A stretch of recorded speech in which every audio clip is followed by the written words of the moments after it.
Nagpabili ako ng paa ng manok. Ayan. Malinis siya. Maganda yung pagka, wala siyang dumi sa paa. Aadubuhin ko kasi best daw to sa mga may rayuma. Kasi diba ito, ang manok, ay ang paa ng manok ay malakas ang collagen. Kaya, ay partner ko, palit-palit na naman yung rayuma dyan. Dito, aray, ang sakit. Kaya naman, sabi ko, luluto ako siya nito. Paa ng manok. Kasi ito, pag kinakain mo daw, pag madalas daw kain mo, ng paa ng manok ay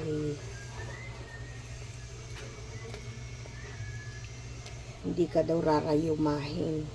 Kasi nga, malakas ang collagen nito. Mga litid, diba? Mga litid ang laman nitong paa ng manok.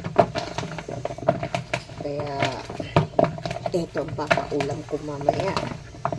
Ito talaga, sinusubukan ko talagang kumain ito kasi mahalaga din sa atin ang collagen, yung mga litid ng karne, okay?